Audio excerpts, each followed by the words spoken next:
ಅಜಾಡ್ಯಂ ವಾಕ್ಪಟುತ್ವಂಚ ಹನುಮ ಸ್ಮರಣಾತ್ ಭವೇತ್ ಭವತಿ ಯದನುಭಾವಾತ್ ಏಡಮುಖೋಪಿ ವಾಗ್ಮಿ ಜಡಮತಿರ್ವಿಜಂತುರ್ ಜಾಯತೆ ಪ್ರಾಜ್ಞಮೂಲೆ ಸಕಲ ವಚನ ಚೇತೋ ದೇವತಾ ಭಾರತೀ ಸಾ ಮಮ ವಚಸಿ ನಿಧತ್ತಾಂ ಸನ್ನಿಧಿಂ ಮಾನಸೇ ಚ ನಮೋಸ್ತು ತಾತ್ವಿಕಾ ದೇವಾಃ ವಿಷ್ಣು ಭಕ್ತಿ ಪರಾಯಣಾಃ ಧರ್ಮ ಮಾರ್ಗೇ ಪ್ರೇರಯಂತು ಭವಂತಃ ಸರ್ವ ಏವ ಹಿ ಯೋ ವಿದ್ಯಾರಣ್ಯವಿನಂ ತತ್ವಮಸ್ಯ ಶನಾಚ್ಛನದ ಶ್ರೀಮದಕ್ಷೋಭ್ಯತೀರ್ಥಾರ್ಯಂ ಹಂಸೇನಂ ತಂ ನಮಾಮ್ಯಹಂ ಯಸ್ಯ ವಾಕ್ ಕಾಮಧೇನುರ್ನಃ ಕಾಮಿದಾರ್ಥಾನ್ ಪ್ರಯಚ್ಛತಿ ಸೇವೇತಂ ಜಯಯೋಗೇಂದ್ರಂ ಕಾಮಬಾಣಚ್ಛಿದಂ ಸದಾ ರಘುನಾಥ ಗುರುಂ ನೌಮಿ ವಿದ್ಯಾನಿಧಿ ಕರೋದ್ಭವಂ ಕೂರ್ಮೋ ವರುಣಗಂಗೆ ಚ ಯಸ್ಯ ಪ್ರತ್ಯಕ್ಷತಾಂ ಗತಾ ಸತ್ಯಾಭಿಜ್ಞಕರಾಬ್ಜೋತ್ಥಾನ್ ಪಂಚಾಶದ್ ವರ್ಷ ಪೂಜಕಾನ್ ಸತ್ಯಪ್ರಮೋದ ತೀರ್ಥಾರ್ಯಾನ್ ನೌಮಿನ್ಯಾಯ ಸುಧಾರತಾನ್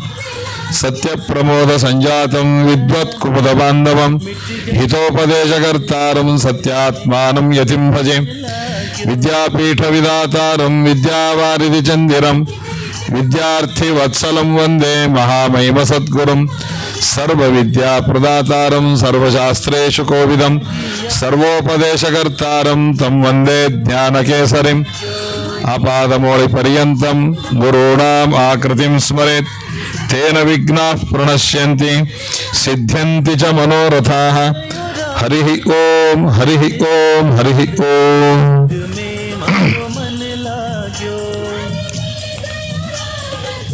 ಈ ರಾಮ ಮಂದಿರದಲ್ಲಿ ಈ ವರ್ಷದ ರಾಮೋತ್ಸವದ ಕಾರ್ಯಕ್ರಮದಲ್ಲಿ ಪ್ರವಚನವನ್ನು ಹೇಳುವುದಕ್ಕಾಗಿ ಪಲಿಮಾರು ಮಠಾಧೀಶರಾದ ವಿದ್ಯಾಧೀಶ ತೀರ್ಥ ಶ್ರೀಪಾದಂಗಳವರು ಆಜ್ಞೆಯನ್ನ ಕಳೆದ ಬಾರಿಯೇ ಮಾಡಿದ್ದರು. ಆದರೆ ಕಾರಣಾಂತರದಿಂದ ಕಳೆದ ಬಾರಿ ಆಗಲಿಲ್ಲ. ಅದು ಈ ಸಲ ಒದಗಿ ಬಂದಿದೆ.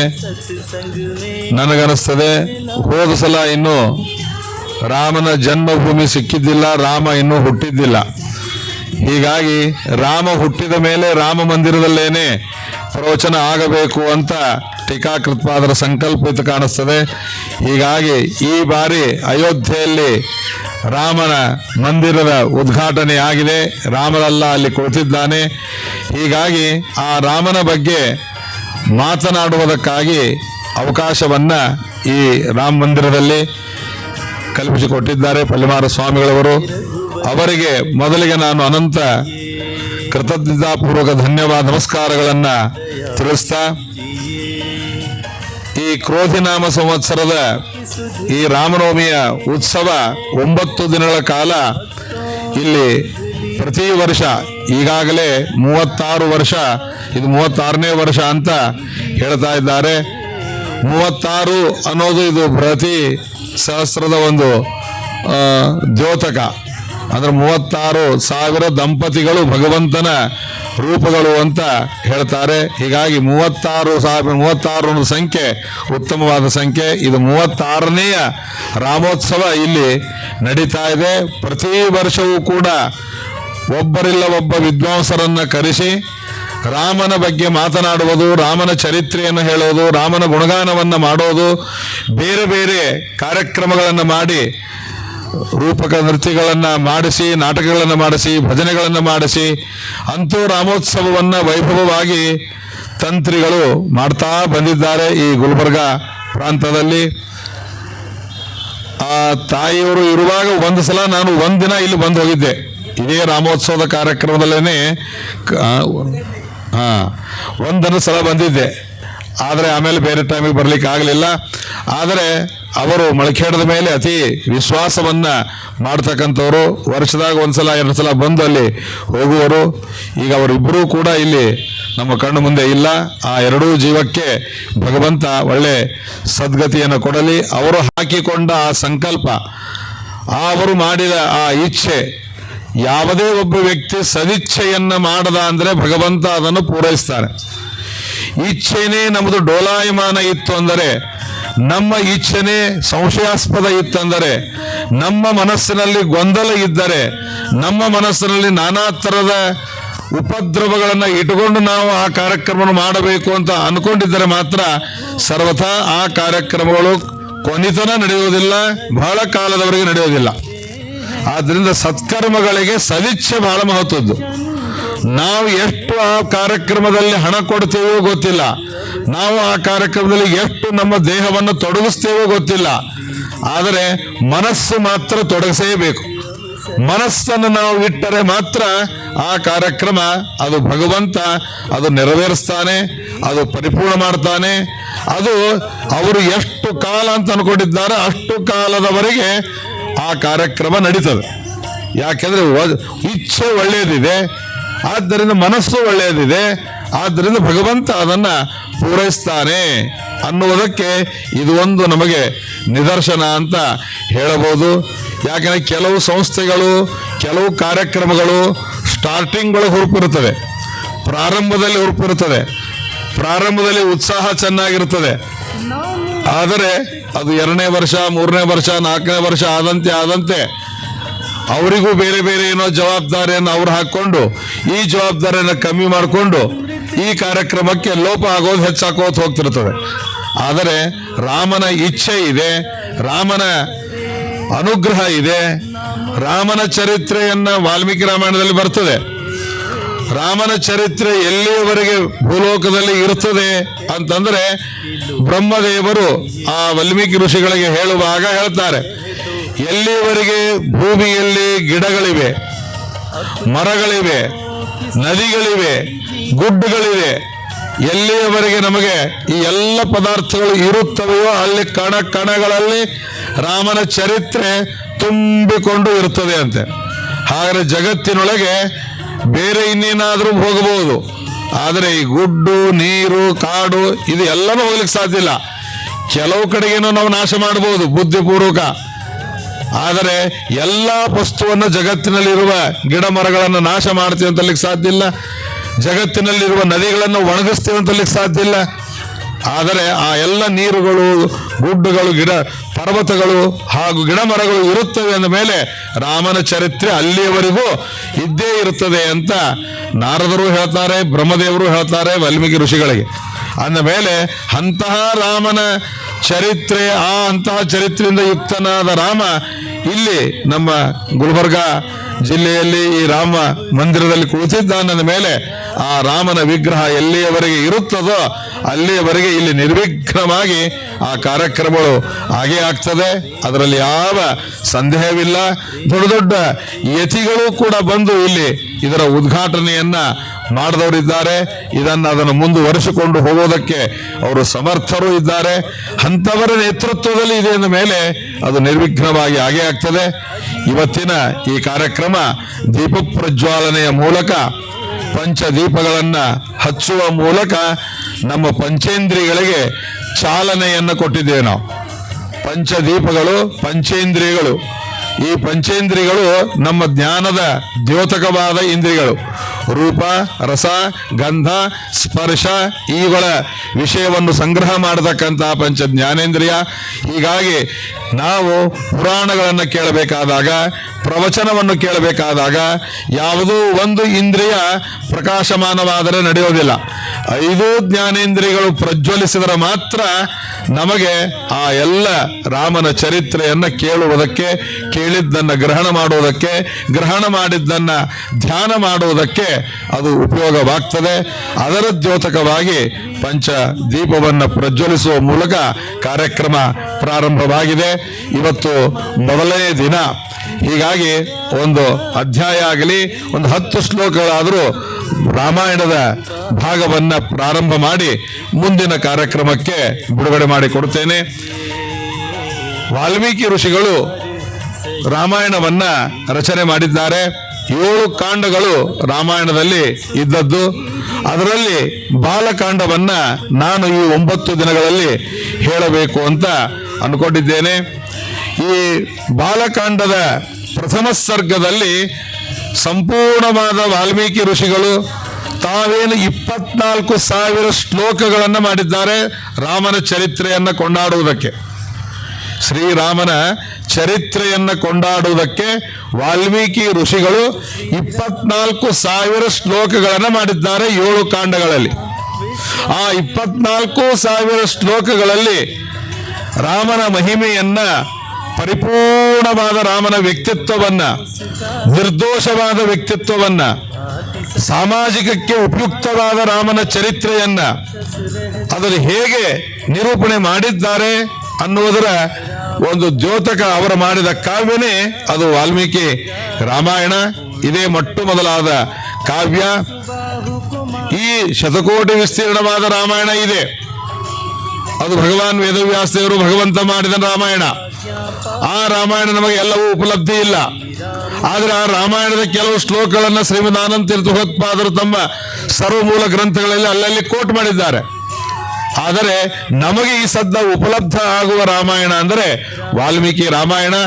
ಈ ವಾಲ್ಮೀಕಿ ರಾಮಾಯಣವನ್ನೇ ಆಧಾರವನ್ನಾಗಿ ಇಟ್ಟುಕೊಂಡು ಮತ್ತೆ ನೂರಾರು ರಾಮಾಯಣಗಳು ಹುಟ್ಟಿವೆ. ನಾರಾಯಣ ಪಂಡಿತಾಚಾರ್ಯರು ಈ ವಾಲ್ಮೀಕಿ ಋಷಿಗಳ ಮಾತು ನಮ್ಮನ್ನು ಪವಿತ್ರವನ್ನಾಗಿ ಮಾಡಲಿ ಅಂತಾರೆ. ತ್ರಿವಿಕ್ರಮ ಪಂಡಿತಾಚಾರ್ಯರು ಮುಂದೆ ಬರ್ತದೆ, ಬಂದಾಗ ಹೇಳ್ತೀನಿ ಅಲ್ಲೊಂದು ಮಾತು ಬರೆಯುವಾಗ ಬರೀತಾರೆ ಅಲ್ಲಿ. ಅಂದ್ರೆ ಶ್ರೀಮದಾಚಾರ್ಯರ ಶಿಷ್ಯರು ತ್ರಿವಿಕ್ರಮ ಪಂಡಿತಾಚಾರ್ಯರು. ಇವತ್ತು ನಾವು ನೀವು ಎಲ್ಲ ಏನು ವಾಯುಸ್ತುತಿಯನ್ನ ಅಂದು ಆ ವಾಯುಸ್ತುತಿಯ ಅನ್ನೋದರ ಮೂಲಕ ವಾಯುದೇವರ ಅನುಗ್ರಹವನ್ನೇನು ಪಡಿತೇವಲ್ಲ, ಅಂತಹ ವಾಯುಸ್ತುತಿಯನ್ನ ನಿರ್ಮಾಣ ಮಾಡಿದ ಮಹಾನುಭಾವರಾದ ಶ್ರೀಮದ್ ಆನಂದ ತೀರ್ಥ ಭಗವತ್ಪಾದರ ಜೊತೆಗೆ 15 ದಿನಗಳವರೆಗೆ ಪ್ರಶ್ನೋತ್ತರಗಳನ್ನು ಮಾಡಿ ಸಪ್ತಾಷ್ಟಾನಿ ದಿನಾನ್ಯೇವಂ ವಾದಂ ಕೃತ್ವಾ ಸಹ ಮುನ ಅಂತ ಹೇಳ್ತಾರೆ. 15 ದಿನ ವಾದ ವಿವಾದ ಮಾಡಿದ್ದಾರೆ ಶ್ರೀಮದ್ ಆಚಾರ್ಯರ ಜೊತೆಗೆ. ಏನವರು ಬುದ್ಧಿಶಕ್ತಿ ಇರಬೇಕು ಲೆಕ್ಕ ಹಾಕ್ರಿ, ಏನು ಮೇಧಾಶಕ್ತಿ ಇರಬೇಕು ಲೆಕ್ಕ ಹಾಕ್ರಿ, ಏನು ಅವರ ಗ್ರಂಥಗಳ ಉಪಸ್ಥಿತಿ ಅವರಿಗೆ ಇರಬೇಕು ಲೆಕ್ಕ ಹಾಕ್ರಿ, ಎಷ್ಟು ಪ್ರಶ್ನೆಗಳನ್ನ ತಾವು ತಮ್ಮ ತಲೆ ಒಳಗೆ ಇಟ್ಟುಕೊಂಡು ಬಂದಿದ್ರು ಲೆಕ್ಕ ಹಾಕ್ರಿ. ಆ ಎಲ್ಲಾ ಪ್ರಶ್ನೆಗಳನ್ನು ಕೂಡ ಶ್ರೀಮದ್ ಆನಂದ ಭಗವತ್ಪಾದರಿಗೆ ಮಾಡಿ ಅವರ ಕಡೆಯಿಂದ ಸಮರ್ಪಕ ಉತ್ತರವನ್ನ ಪಡೆದು ನಾನು ನಿಮ್ಮ ಶಿಷ್ಯ ಕ್ಷಮ್ಯತಾಂ ನಾಥ ಚಾಪಲಂ, ನಾನೇನೋ ನಿಮ್ಮನ್ನು ತಿಳ್ಕೊಂಡಿದ್ದೆ ಅಂತ ಹೇಳಿ ಕ್ಷಮಾಪಣೆಯನ್ನು ಕೇಳಿ ಶಿಷ್ಯರಾಗ್ತಾರೆ ತ್ರಿವಿಕ್ರಮ ಪಂಡಿತಾಚಾರ್ಯರು. ಅವರು ಕೂಡ ಶ್ರೀಮದ್ ಆಚಾರ್ಯರ ಸೂತ್ರ ಭಾಷ್ಯಕ್ಕೆ ವ್ಯಾಖ್ಯಾನವನ್ನ ಮಾಡ್ತಾರೆ, ತತ್ವಪ್ರದೀಪಕ ಅಂತ ಹೇಳಿ. ಅಂದರೆ ಈ ರೀತಿಯಾಗಿ ತ್ರಿವಿಕ್ರಮ ಪಂಡಿತಾಚಾರ್ಯ ಅಂತವರು ವಾಲ್ಮೀಕಿ ಋಷಿಗಳ ಮಾತು ನನ್ನನ್ನು ಪವಿತ್ರವನ್ನಾಗಿ ಮಾಡಲಿ ಅಂತ ಒಂದು ಕಡೆಗೆ ತಮ್ಮ ಗ್ರಂಥದಲ್ಲಿ ಬರೀತಾರೆ. ಅಂದ್ರೆ ಅವರ ಕಡೆಯಿಂದ ಅಂಥವರು ಇಂಥವರನ್ನ ಕೊಂಡಾಡ್ತಾರೆ ಅಂದಮೇಲೆ ಇಂಥವರ ಆಶೀರ್ವಾದ ಅವರ ನನ್ನನ್ನು ಪವಿತ್ರತೆಯನ್ನು ಮಾಡುವುದಕ್ಕಾಗಿ ಅವರನ್ನು ಅಪೇಕ್ಷಿಸ್ತಾರೆ ಅಂದರೆ ಹಾಗಾದ್ರೆ ಆ ವಾಲ್ಮೀಕಿ ಋಷಿಗಳ ವ್ಯಕ್ತಿತ್ವ ಎಂತಹದ್ದು. ಅವರ ವ್ಯಕ್ತಿತ್ವ ಅಷ್ಟು ದೊಡ್ಡದಾಗೋದಕ್ಕೆ ಕಾರಣ ಅವರು ಮಹಾ ವ್ಯಕ್ತಿತ್ವವುಳ್ಳ ಭಗವಂತನ ಚರಿತ್ರೆಯನ್ನ ಕೊಂಡಾಡಿದ್ದಾರೆ. ದೊಡ್ಡವರ ಈಗ ನೀವು ನನಗೆ ಯಾಕೆ ಅಷ್ಟು ಮಾತು ಕೊಡ್ತೀರಿ? ನನಗೇನಿದ್ರು ಮಳಖೇಡದ ಬಂದವರು, ಮಳಖೇಡದಲ್ಲಿದ್ದವರು ಟೀಕಾರಾರ್ಥರು. ಯಾಕೆ? ಟೀಕಾಕೃತ್ಪಾದರು ಮಹಾನುಭಾವರು ಶ್ರೀಮದ್ ಆನಂದ ತೀರ್ಥ ಭಗವತ್ಪಾದಾಚಾರ್ಯರ ಗ್ರಂಥಗಳಿಗೆ ವ್ಯಾಖ್ಯಾನವನ್ನು ಬರೆದವರು, ವ್ಯಾಖ್ಯಾನದಿಂದಲೇ ತಾವು ಪ್ರಸಿದ್ಧರಾದವರು. ಅಂಥವರ ಮೂಲ ವೃಂದಾವನ ಸನ್ನಿಧಾನದಲ್ಲಿ ಸೇವೆ ಮಾಡ್ತಾರೆ. ಅದು ದೊಡ್ಡವರ ಹತ್ರ ಸೇವೆ ಮಾಡಿದ್ದಕ್ಕೆ ಲಾಭ ಏನು? ಜಗತ್ತಿನೊಳಗೆ ಮರ್ಯಾದೆ, ಜಗತ್ತಿನೊಳಗೆ ಗೌರವ, ಜಗತ್ತಿನೊಳಗೆ ಎಲ್ಲರಿಗೂ ಸಿಗದಿರುವ ಒಂದು ಸ್ಥಾನಮಾನ. ಯಾಕೆ? ಅಂಥ ಸ್ಥಾನಮಾನವನ್ನು ಪಡೆದುಕೊಂಡ ವ್ಯಕ್ತಿಗಳ ಹತ್ತಿರ ನಾವು ಏನು ಮಾಡ್ತೀವೋ ಗೊತ್ತಿಲ್ಲ, ಅಂತೂ ಅಲ್ಲಿ ಇದ್ದೇವೆ. ಇದ್ದದ್ದಕ್ಕೆ ಇಷ್ಟು ಮಹತ್ವ. ಆದರೆ ಆ ಶ್ರೀಮದ್ ವಾಲ್ಮೀಕಿ ಋಷಿಗಳು ಜಗದೊಡೆಯನಾದ ಶ್ರೀರಾಮಚಂದ್ರ ಪ್ರಭುವಿನ ಮಹಾಚರಿತ್ರೆಯಿಂದ ಕೂಡಿದ ಕಾವ್ಯವನ್ನು ರಚನೆ ಮಾಡಿದ್ದಾರೆ. ಅಂದ ಮೇಲೆ ಶ್ರೀರಾಮ ಅವರ ಮೇಲೆ ಏನು ಅನುಗ್ರಹ ಮಾಡಲಿಕ್ಕಿಲ್ಲ ಹೇಳ್ರಿ? ಬರೀ ನಾವು ಇದ್ದಿದ್ದಕ್ಕೆ ಇಟ್ಟು ಅನುಗ್ರಹದ ಮೇಲೆ ಈ ಟೀಕಾಕೃತ್ಪಾದರು ಬರೆದ ಗ್ರಂಥಗಳನ್ನ ಉಪಸ್ಥಿತಿ ಇಟ್ಟುಕೊಂಡು ಪಾಠ ಪ್ರವಚನ ಮಾಡ್ತಾ ಅಖಂಡ ನೂರಾರು ಶಿಷ್ಯರನ್ನು ತಯಾರು ಮಾಡ್ತಾ ಇದ್ರೆ ಇನ್ನೆಟ್ಟು ಗೌರವ ಬರಲಿಕ್ಕಿಲ್ಲ. ಆದ್ದರಿಂದ ಆ ಸರ್ವೋತ್ತಮನಾದ ಮರ್ಯಾದಾ ಪುರುಷೋತ್ತಮ ಅಂತ ಅನಿಸಿಕೊಂಡಿರುವ ಆ ಸ್ವಾಮಿಯ ಚರಿತ್ರೆಯನ್ನ ತಮ್ಮ ಕಾವ್ಯದಲ್ಲಿ ಹಿಡಿದಿದ್ದಾರೆ. ತಮ್ಮ ಕಾವ್ಯದಲ್ಲಿ ಆ ರಾಮನ ಚರಿತ್ರೆಯನ್ನು ಕೊಂಡಾಡಿದ್ದಾರೆ. ಅದಕ್ಕಾಗಿ ಆ ವಾಲ್ಮೀಕಿ ಋಷಿಗಳಿಗೆ ಅಷ್ಟು ಮಹತ್ವ. ಮುಂದಿನವರೆಲ್ಲರಿಗೂ ಕೂಡ ಉಪಲಬ್ಧವಾದ ಈ ಕಾವ್ಯವನ್ನೇ ಇಟ್ಟುಕೊಂಡು ತಮ್ಮ ತಮ್ಮ ರಾಮಾಯಣದ ಚರಿತ್ರೆಯನ್ನು ತಮ್ಮ ತಮ್ಮ ಬುದ್ಧಿಶಕ್ತಿಯಿಂದ, ತಮ್ಮ ತಮ್ಮ ಮೇಧಾಶಕ್ತಿಯಿಂದ, ತಮ್ಮ ತಮ್ಮ ವಾಕ್ಚಾತುರ್ಯದ ಮೂಲಕ ಕಾವ್ಯದೊಳಗೆ ಅನೇಕರು ಅನೇಕ ರೀತಿಯಲ್ಲಿ ಬರೆದಿದ್ದಾರೆ. ಅನೇಕ ಭಾಷೆಯಲ್ಲೂ ಬರೆದಿದ್ದಾರೆ. ಬರೀ ಕೇವಲ ಗಿರ್ವಾಣ ಭಾಷೆಯಲ್ಲಿ ಮಾತ್ರ ಅಲ್ಲ, ಸಂಸ್ಕೃತ ಭಾಷೆಯಲ್ಲಿ ಮಾತ್ರ ಅಲ್ಲ, ಎಷ್ಟೆಷ್ಟು ಭಾಷೆಗಳು ಅಂತಿವೆ. ಆ ಎಲ್ಲ ಭಾಷೆಗಳಲ್ಲಿಯೂ ಕೂಡ ಭಾಷಾದಲ್ಲಿ ರಾಮಾಯಣ ಅದು ಕಾವ್ಯ ರೂಪದಿಂದ ಹೊರಗೆ ಬಂದದ್ದು. ಇಷ್ಟು ವಿಸ್ತೃತವಾದ ಎಲ್ಲ ಭಾಷೆಯಲ್ಲೂ ಬಂದಿರುವ ಕಾವ್ಯ ರಾಮಾಯಣ ಬಿಟ್ಟರೆ ಯಾವುದೂ ಇಲ್ಲ. ಯಾವ್ಯಾವ ಕಾವ್ಯನೂ ಇಲ್ಲ, ಯಾವ್ಯಾವ ಪುರಾಣಗಳೂ ಅಲ್ಲ. ಕೇವಲ ರಾಮಾಯಣ, ರಾಮಚಂದ್ರನ ಚರಿತ್ರೆ, ಸೀತಾರಾಮರ ಸಿಯಾರಾಮರ ಚರಿತ್ರೆ ಮಾತ್ರ ಎಲ್ಲ ಭಾಷೆಗಳಲ್ಲಿ ಎಲ್ಲ ಭಾಷಾಕಾರರು ಕೂಡ ತಮ್ಮ ತಮ್ಮ ಆ ಭಾಷಾ ಪ್ರಭುತ್ವವನ್ನ ಪಡೆದುಕೊಂಡು ಆ ಭಾಷೆಯಲ್ಲಿ ರಚನೆಯನ್ನು ಮಾಡಿದ ಕಾವ್ಯ ಅದು ರಾಮನ ಚರಿತ್ರೆ ಬಿಟ್ರೆ ಬೇರೆ ಯಾವ ವ್ಯಕ್ತಿಯ ಚರಿತ್ರೆ ಮಾತ್ರ ಇಲ್ಲ ಇಲ್ಲ ಇಲ್ಲ. ಅದಕ್ಕಾಗಿ ಪ್ರಭು ರಾಮ ಅಷ್ಟು ವ್ಯಾಪಕನಾಗಿದ್ದಾನೆ. ಬರೇ ನಮ್ಮ ಹಿಂದುತ್ವವುಳ್ಳ ಈ ದೇಶದಲ್ಲಿ ಈ ಪ್ರಾಂತದಲ್ಲಿ ಮಾತ್ರ ರಾಮ ಅಂತ ತಿಳ್ಕೊಳ್ಬೇಡ್ರಿ. ಇಡೀ ಜಗತ್ತಿನ ತುಂಬೆ, ಇಡೀ ವರ್ಲ್ಡ್ ಒಳಗೆ ಎಲ್ಲ ದೇಶ ಕಂಟ್ರಿಗಳಲ್ಲಿಯೂ ಕೂಡ ರಾಮನ ಚರಿತ್ರೆ ಅಂದ್ರೆ ವ್ಯಕ್ತಿಯ ವ್ಯಕ್ತಿತ್ವ ಶುದ್ಧ ಇತ್ತು ಅಂದರೆ ಅದು ಎಲ್ಲ ಕಡೆಗೂ ತಾನೇ ಪ್ರಸರಿಸ್ತದೆ. ನೀವು ಇಲ್ಲಿ ಮಲ್ಗಿ ಗಿಡ ಹಚ್ಚರಿ, ಅದ್ರ ಬಾಜುಗೂ ದಾಸಾಳ ಹೂವಿನ ಗಿಡ ಹಚ್ಚರಿ. ದಾಸಾಳ ಹೂವಿನ ಗಿಡದ ಹೂವಿನ ವಾಸೆ ಎಲ್ಲೂ ಬರೋದಿಲ್ಲ. ಆದರೆ ಆ ಮಲ್ಲಿಗೆ ಗಿಡದ ಹೂಗಳು ಬಿಟ್ಟಾಗ ಅದರ ವಾಸನೆ ಇಡೀ ಆ ಪ್ರಾಂತದ ತುಂಬ ವ್ಯಾಪಿಸ್ತದೆ. ಯಾಕೆ? ಅದು ಅಷ್ಟು ಶುದ್ಧವಾಗಿದೆ, ಅಷ್ಟು ಸುಗಂಧ ಕೊಡ್ತಾ ಇದೆ. ಹಾಗೆ ಪ್ರತಿಯೊಬ್ಬ ವ್ಯಕ್ತಿಯು ತಾನು ಚಾರಿತ್ರೆಯಿಂದ ಶುದ್ಧ ಇದ್ದ ಅಂದ್ರೆ ಜ್ಞಾನ ಇದು ವ್ಯಕ್ತಿಯ ಅವನವನ ಬುದ್ಧಿಶಕ್ತಿ ಮೇಲೆ ಹೋಗೋದು. ಚಾರಿತ್ರ್ಯ ಮಾತ್ರ ಬುದ್ಧಿಶಕ್ತಿ ಮೇಲೆ ಹೋಗೋದಲ್ಲ, ಚಾರಿತ್ರ್ಯ ಅವನ ವ್ಯಕ್ತಿತ್ವವನ್ನ ತಾನು ರೂಪಿಸಿಕೊಳ್ಳಬೇಕಾದದ್ದು. ಬುದ್ಧಿಶಕ್ತಿಗೆ ಪ್ರಯತ್ನ ಬಹಳ ಬೇಕಾಗ್ತದೆ, ಜ್ಞಾನಕ್ಕೆ ಪ್ರಯತ್ನ ಬಹಳ ಬೇಕಾಗ್ತದೆ, ವಿಚಾರಕ್ಕೆ ಬಹಳ ಪ್ರಯತ್ನ ಮಾಡಿ ಪಡಿಬೇಕಾಗ್ತದೆ. ಆದರೆ ಚಾರಿತ್ರ್ಯ ಇದು ನಾವು ಬಹಳ ಪ್ರಯತ್ನ ಮಾಡಬೇಕಾಗಿಲ್ಲ. ಚಾರಿತ್ರ್ಯ ಕೆಡಿಸೋದಕ್ಕೂ ಪ್ರಯತ್ನ ಮಾಡಬೇಕಾಗಿಲ್ಲ, ಚಾರಿತ್ರ್ಯ ಪಡೆಯೋದಕ್ಕೂ ಬಹಳ ಕಷ್ಟಪಡಬೇಕಾಗಿಲ್ಲ. ನಾವು ಮನಸ್ಸಿನಿಂದ ಕೆಟ್ಟ ವಿಚಾರ ಮಾಡದೇ ಇದ್ದರೆ ನಮ್ಮ ಚಾರಿತ್ರ್ಯ ಶುದ್ಧ ಹೋಗ್ತದೆ. ಆದ್ದರಿಂದ ಜ್ಞಾನ ಸಂಪಾದನೆ ಮಾಡೋದಕ್ಕೂ ಚಾರಿತ್ರ್ಯ ಸಂಪಾದನೆ ಮಾಡೋದಕ್ಕೂ ವ್ಯತ್ಯಾಸ ಇದೆ. ಹೀಗಾಗಿ ಚಾರಿತ್ರ್ಯ ಸಂಪಾದನೆ ಒಳ್ಳೆಯದು ಇತ್ತು ಅಂದರೆ ಅವರಿಗೆ ಪ್ರತಿಯೊಬ್ಬ ವ್ಯಕ್ತಿಯೂ ಗೌರವ ಕೊಡಲೇಬೇಕ್ರಿ. ಇನ್ನು ಯಾರು ಕೊಡೋದಿಲ್ಲ, ಯಾರು ಚಾರಿತ್ರ್ಯದಿಂದಲೇ ಅಪಭ್ರಷ್ಟರಾಗಿರ್ತಾರಲ್ಲ, ಸ್ವಯಂ ತಾವೇ ಅಶುದ್ಧರಾಗಿರ್ತಾರಲ್ಲ, ತಾವೇ ತಮ್ಮ ಮನಸ್ಸಿನಲ್ಲಿ ನಾನಾ ವಿಧವಾದ ಕಾಮನೆಗಳಿಗೆ ಒಳಗಾಗಿರ್ತಾರಲ್ಲ, ಅಂಥವರು ಕೆಟ್ಟದ್ದು ವಿಚಾರ ಮಾಡಿ ಆ ಚಾರಿತ್ರ್ಯವನ್ನು ಒಪ್ಪದೇ ಇರ್ತಾರೆ. ಯಾಕೆ? ಅವರು ಕೆಟ್ಟವರಾದದ್ದರಿಂದ, ಅವರ ಮನಸ್ಸಿನಲ್ಲಿ ಕಾಮನೆಗಳಿದ್ದರಿಂದ, ಅವರ ಮನಸ್ಸಿನಲ್ಲಿ ಬೇರೆ ಬೇರೆ ಅನರ್ಥದ ವಿಚಾರಗಳಿದ್ದರಿಂದ. ಆದರೆ ಕಾಮನ್ ಆಗಿ ಯಾವನ ಮನಸ್ಸಿನೊಳಗೆ ಶುದ್ಧತೆ ಇದೆ ಅವನು ಶುದ್ಧವಾದ ಚರಿತ್ರೆಯುಳ್ಳ ವ್ಯಕ್ತಿಯನ್ನ ಒಪ್ಪಲೇಬೇಕು. ಒಪ್ಪುವುದು ಅವನು ಕೆಲವು ಸಲ ಹೇಳಬಹುದು, ಹೇಳದೇ ಇರಬಹುದು, ಆದ್ರೆ ಅವನ ಮನಸ್ಸಿನಾಗಂತೂ ಬಂದು ಹೋಗ್ತದೆ. ಈಗ ರಾಮ ಮಂದಿರದ ಉದ್ಘಾಟನೆ ಸಂದರ್ಭದಲ್ಲಿ ಅವರವರ ಮನಸ್ಸು ಅಭಿವ್ಯಕ್ತ ಆಯ್ತೋ ಇಲ್ಲೋ, ಹಾಗೆ ಶುದ್ಧ ಚಾರಿತ್ರ್ಯವುಳ್ಳ ವ್ಯಕ್ತಿಗಳಿಗೆ ಶುದ್ಧ ಚಾರಿತ್ರ್ಯವುಳ್ಳ ವ್ಯಕ್ತಿಯ ಬಗ್ಗೆ ಗೌರವ ಹುಟ್ಟೋದು ಇದು ಸಹಜ. ಎಲ್ಲ ಕಡೆಗೂ ದುಷ್ಟರೇ ಇರ್ತಾರೆ ಅಂತ ಇಲ್ಲ, ಎಲ್ಲ ಕಡೆಗೂ ಬರೇ ದುಷ್ಟರೇ ಇದ್ದಾರೆ, ಒಳ್ಳೆಯದಕ್ಕೆ ಅವಕಾಶನೇ ಇಲ್ಲ ಅಂತ ಸರ್ವತಾ ಇಲ್ಲ. ಎಂತಹ ಕಲಿಯುಗ ಬಂದರು, ಎಂತಹ ಅನರ್ಥ ಕಾಲ ಬಂದರು, ಒಬ್ಬ ಸಾತ್ವಿಕ ಇದ್ದೇ ಇರ್ತಾನೆ. ಅದರ ಅಭಿವ್ಯಕ್ತಿ ಅದಕ್ಕೆ ಸ್ವಲ್ಪ ಸಮಯ ತಗೋಬಹುದು, ಸ್ವಲ್ಪ ವಿಳಂಬ ಆಗಬಹುದು, ಅಥವಾ ಕಾಲಾಂತರದಲ್ಲಿ ಅಂತೂ ಅಭಿವ್ಯಕ್ತ ಆಗಲೇಬೇಕು. ಹಾಗೆ ಅಂತಹ ಶುದ್ಧ ಚಾರಿತ್ರ್ಯವುಳ್ಳ ಆ ರಾಮನ ಚರಿತ್ರೆಯನ್ನ ವಾಲ್ಮೀಕಿ ಋಷಿಗಳು ತಮ್ಮ ಈ ರಾಮಾಯಣದಲ್ಲಿ ಹಿಡಿದಿದ್ದಾರೆ. ಅದಕ್ಕಾಗಿ ವಾಲ್ಮೀಕಿ ಋಷಿಗಳು ರಾಮ ಎಷ್ಟು ಪ್ರಸಿದ್ಧನಾದನೋ ಅಷ್ಟೇ ಪ್ರಸಿದ್ಧಿ ವಾಲ್ಮೀಕಿ ಋಷಿಗಳು.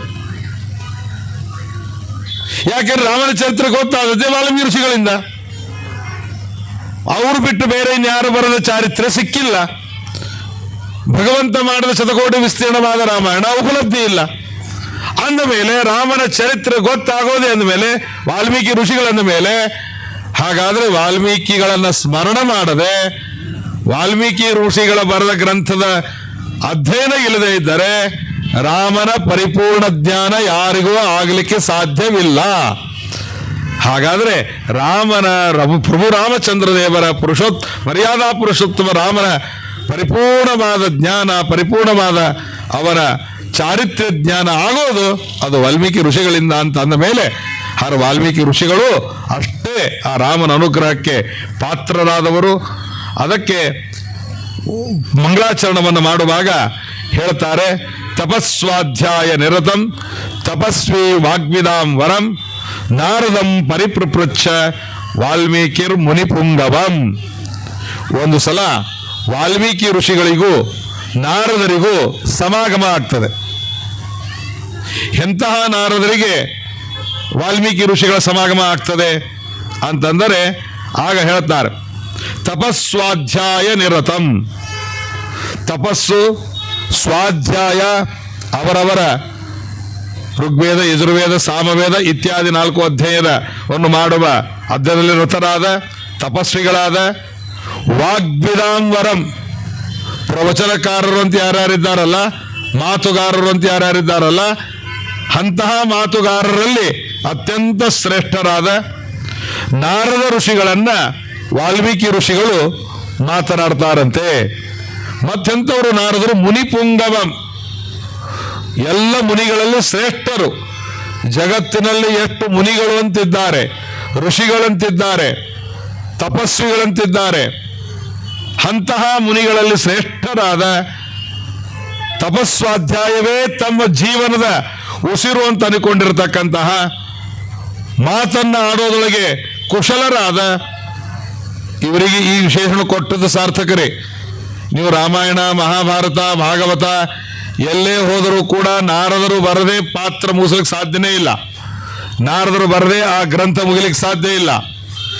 ಆದರೆ ನಾರದರು ಮಾತನಾಡುವುದರೊಳಗೆ ಭಾರಿ ಕುಶಲರು ಅಂತ ಹೇಳ್ತಾರೆ, ವಾಗ್ವಿದಾಂ ವರಂ ಅಂತಂತಾರೆ.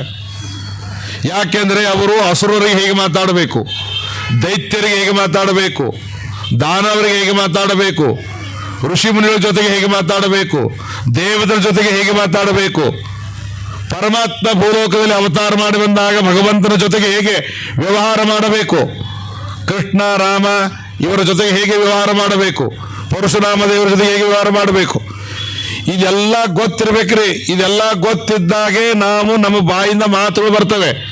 ಇದೇನು ಗೊತ್ತಿದ್ದಿಲ್ಲ ಅಂದ್ರೆ ಮಾತೇ ಹುಟ್ಟಂಗಿಲ್ಲ.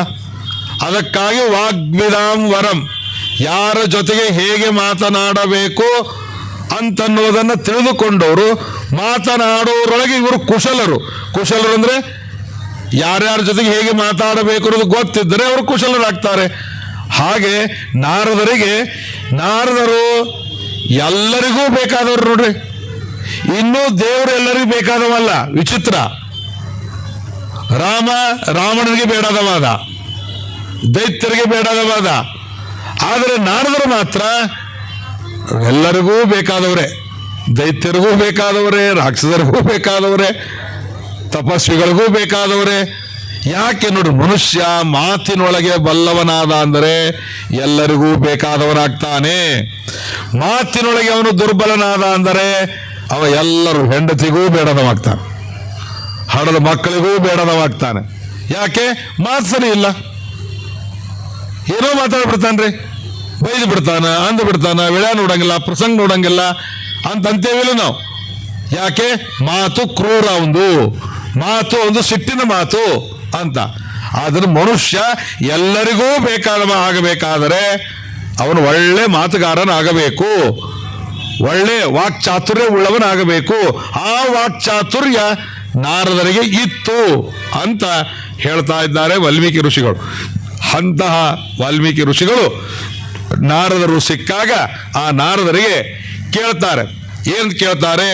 ಕೋನ್ವಸ್ಮಿನ್ ಸಾಂಪ್ರತಂ ಲೋಕೆ ಗುಣವಾನ್ ಕಶ್ಚ ವೀರ್ಯವಾನ್ ಧರ್ಮಜ್ಞಶ್ಚ ಕೃತಜ್ಞಶ್ಚ ಸತ್ಯವಾಕ್ ದೃಢವೃತಃ ಚಾರಿತ್ರೇಣ ಚಕೋ ಯುಕ್ತಃ ಸರ್ವಭೂತೇಷು ಕೋಹಿತಃ ವಿದ್ವಾನ್ ಕಃ ಸಮರ್ಥಶ್ಚ ಕಶ್ಚೈಕ ಪ್ರಿಯದರ್ಶನಃ ಆತ್ತವಾನ್ ಕೋ ಜಿತಕ್ರೋಧೋ ದ್ವಿತಿಮಾನ್ ಕೋ ನಸೂಯಕಃ ಕಸ್ಯ ಬಿಭ್ಯತಿ ದೇವಾಶ್ಚ ಜಾತರೋಷಶ್ಚ ಸಂಯುಗೇ ಏತದ್ವೇದಿತಮಿಚ್ಛಾಮಂ ಶ್ರೋತುಂ ಪರಮ ಕೌತೂಹಲಂ ಮೇ ಮಹರ್ಷೇ ತ್ವಂ ಸಮರ್ಥೋಸಿ ಜ್ಞಾತುಂ ಮೇ ಏವಂ ವಿಧಂ ನರಂ. ನೋಡ್ರಿ, 16 ಗುಣಗಳ ಬಗ್ಗೆ ಪ್ರಶ್ನೆ ಮಾಡ್ತಾರೆ ನಾರದರು ನಾರದರನ್ನು ಕುರಿತು ವಾಲ್ಮೀಕಿ ಋಷಿಗಳು 16 ಗುಣಯುಕ್ತನಾದ, ಉಪಲಕ್ಷಣೆಯ ಅನಂತ ಗುಣಯುಕ್ತನಾದವನು. ಈ ಸದ್ದ ಕೇಳುವಾಗ 16 ಗುಣಗಳಿಂದ ಯುಕ್ತನಾದ ವ್ಯಕ್ತಿ ಜಗತ್ತಿನೊಳಗೆ ಯಾರು? ಅಂತಹ ಮನುಷ್ಯ ಯಾರಾದರೂ ಇದ್ದರೆ, ಈ ಯೋನಿಯಲ್ಲಿ ಯಾರಾದರೂ ಇದ್ದರೆ ನೀವು ನನಗೆ ಹೇಳಬೇಕು ಅಂತ ನಾರದರನ್ನು ಕುರಿತು ವಾಲ್ಮೀಕಿ ಋಷಿಗಳಂತಾರೆ, ಕೋನ್ವಸ್ಮಿನ್ ಸಾಂಪ್ರತಂ ಲೋಕೆ. ಅಂದರೆ ಇವರು ರಾಮಾಯಣ ಕಾಲದಲ್ಲಿ ಇದ್ದರು ಅಂತ ಅರ್ಥ. ರಾಮಾಯಣ ಕಾಲದಲ್ಲಿ ವಾಲ್ಮೀಕಿ ಋಷಿಗಳು ಇದ್ದರು, ಆಗ ನಾರದರು ಬಂದಿದ್ದರು. ಆಗ ನಾರದನ್ನು ಕೇಳ್ತಾರೆ, ಏನು ಶಬ್ದ ನೋಡ್ರಿ, ಕೋನಸ್ಮಿನ್ ಸಾಂಪ್ರತಂ ಲೋಕೆ. ಈ ಸದ್ದ ಹಿಂದೆ ಯಾರಿದ್ರು ಅಲ್ಲ, ಮುಂದೆ ಯಾರು ಬರ್ತಾರ ಅಲ್ಲ, ಈ ಸದ್ದ ಈ ಲೋಕದೊಳಗೆ ನನಗೆ ಗುಣವಾನ್, ವೀರ್ಯವಾನ್, ಧರ್ಮದ್ಯಶ್ಚ ಕೃತಜ್ಞಶ್ಚ ಸತ್ಯವಾಕ್ಯ ದೃಢವ್ರತಃ. ಮತ್ತಂತಾರೆ ಚಾರಿತ್ರೇಣ ಕೋ ಯುಕ್ತ, ಸರ್ವಭೂತೇಷು ಕೋ ಹಿತಃ, ವಿದ್ವಾನ್ ಕಃ, ಕಃ ಸಮರ್ಥಃ, ಕಶ್ಚ ಏಕಪ್ರಿಯ ದರ್ಶನಃ. 11 ಗುಣಗಳದು. ಆತ್ಮವಾನ್ ಕಃ, ಜಿತಕ್ರೋಧ ಕಃ, ದ್ಯುತಿಮಾನ್ ಕಃ, ಅನಸೂಯಕಃ ಕಃ, ಕಸ್ಯ ಬಿಭ್ಯತಿ ದೇವಾಶ್ಚ ಜಾತರೋಷಶ್ಚ ಸಂಯುಗೆ. ಕೇಳ್ತಾರೆ, ಈ ಲೋಕದೊಳಗೆ ಈ ಸದ್ದ ನಮ್ಮ ಕಣ್ಣೆದುರಿಗೆ ಗುಣವುಳ್ಳ ವ್ಯಕ್ತಿಗಳು ಯಾರು? ಅಷ್ಟೇ ಅಲ್ಲ, ವೀರ್ಯವಾನ್, ಹಿಡಿದ ಕೆಲಸವನ್ನ ಕೊನೆಯವರೆಗೆ ಮುಗಿಸೋನು ಯಾರಿದ್ದಾರೆ? ಎಲ್ಲ ಧರ್ಮವನ್ನು ತಿಳಿದುಕೊಂಡವನು ಯಾರಿದ್ದಾರೆ? ಉಪಕಾರವನ್ನು ಪಡೆದ ಮೇಲೆ ಕೃತಜ್ಞತೆಯನ್ನು ಸಮರ್ಪಣೆ ಮಾಡುವ ವ್ಯಕ್ತಿ ಇರಬೇಕು. ಉಪಕಾರ ಪಡೆದ ಮೇಲೆ ನಿಮ್ದೇನಂತನೋರು ಏನಾಗಲ್ಲ. ಅದು ಕೃತಜ್ಞಶ್ಚ, ಕೃತಜ್ಞನಾದ ವ್ಯಕ್ತಿ ಯಾರಿದ್ದಾರೆ? ಸತ್ಯವಾಕ್, ಯಾವಾಗಲೂ ಸತ್ಯವಾದದ್ದನ್ನೇ ಮಾತನಾಡೋರು ಯಾರಿದ್ದಾರೆ? ದೃಢವ್ರತಃ, ತಾವು ಹಾಕಿಕೊಂಡ ಏನು ವೃತ ನಿಯಮಗಳಿವೆ ಅದು ಗಟ್ಟಿಯಾಗಿ ಮಾಡೋನು. ಮಾಡ್ಬೇಕಂತ ಮಾಡಿದೇವ್ರಿ ಸಂಕಲ್ಪ, ಯಾಕೋ ಭಾಳ ಬಿಸಿಲಾಯ್ತು ಬಿಟ್ಬಿಟ್ಟೇವ್ರಿ. ಏಕಾದಶಿ ಮಾಡ್ಬೇಕಂತ ಭಾಳ ಸಂಕಲ್ಪ ಮಾಡಿದ್ದೇವು, ಆದ್ರೆ ಯಾಕೋ ನಮ್ಮ ಗುಲ್ಬರ್ಗ ಬಿಸಿಲು ನಾವು ಇಷ್ಟು ಬರ್ತಂತ ಅನ್ಕೊಂಡಿದ್ದಿಲ್ಲ ರೂಪಾಯಿ ಸಲ ಅಂತ ಅನ್ನೋದು. ಒಂದು ಅಡ್ಗ ನೀರು ಕುಡಿದೆವು, ಅದನ್ನ ಪಾನಕ ಕುಡಿದೆವು ಏಕಾದಶಿ. ಅಂದ್ರೆ ದೃಢವ್ರತರ ಅಲ್ಲ ನಾವು. ಸುಮ್ಮನೆ ಸಣ್ಣ ಎಕ್ಸಾಂಪಲ್ ಹೇಳಿದೆ. ಈಗ ಯಾವುದೇ ಕೆಲಸವನ್ನ ನಾವು ಅಂದುಕೊಂಡಾಗ ಅದನ್ನು ಗಟ್ಟಿಯಾಗಿ ಮಾಡಬೇಕು, ದೃಢ ಸಂಕಲ್ಪ ಇರಬೇಕು. ದೃಢವ್ರತರಾದರು ಯಾರು? ಅಷ್ಟೇ ಅಲ್ಲ, ಒಳ್ಳೆ ಚಾರಿತ್ರ್ಯದಿಂದ ಕೂಡಿದ ವ್ಯಕ್ತಿ ಯಾರು? ಎಲ್ಲ ಜೀವರಾಶಿಗಳ ಬಗ್ಗೆ ಹಿತಚಿಂತಕ ಯಾರು? ಎಲ್ಲವನ್ನು ತಿಳಿದುಕೊಂಡ ವಿದ್ವಾನ್ ಯಾರು? ಸಮರ್ಥ ಯಾರು? ಎಲ್ಲರನ್ನ ಪ್ರಿಯವಾಗಿ ಕಾಣತಕ್ಕಂಥ ವ್ಯಕ್ತಿ ಇರಬೇಕು. ಎಲ್ಲರನ್ನೂ ಪ್ರೀತಿಯಿಂದ ಕಾಣಬೇಕು, ಸಂತೋಷದಿಂದ ಕಾಣಬೇಕು. ಅಂತ ವ್ಯಕ್ತಿ ಯಾರು? ಇಂದ್ರಿಯ ಮನಸ್ಸನ್ನು ಗೆದ್ದವನು ಯಾರು? ಆತ್ಮವಾನ್. ಆತ್ಮ ಅಂದ್ರೆ ಮನಸ್ಸು, ಆತ್ಮವಾನ್ ಅಂದ್ರೆ ಮನಸ್ಸನ್ನು ಗೆದ್ದವನಿರಬೇಕು, ಸಿಟ್ಟು ಗೆದ್ದಿರಬೇಕು. ದ್ಯುತಿಮಾನ್, ಭಾರೀ ಕಾಂತಿಯುಕ್ತನಾಗಿರಬೇಕು ಮುಖದ ಮೇಲೆ. ಯಾರ ಬಗ್ಗೆನೂ ಅಸೂಯೆ ಪಡಬಾರದು. ಸುಳ್ಳು ನಾವು ಅಸೂಯೆ ಪಡ್ತಿರ್ತೀವ್ರಿ, ಅದರಿಂದ ಏನು ಲಾಭ ಇರಂಗಿಲ್ಲ. ಅಸೂಯೆ ಪಡದೇ ಇರೋನು ಯಾರಿದ್ದಾರೆ?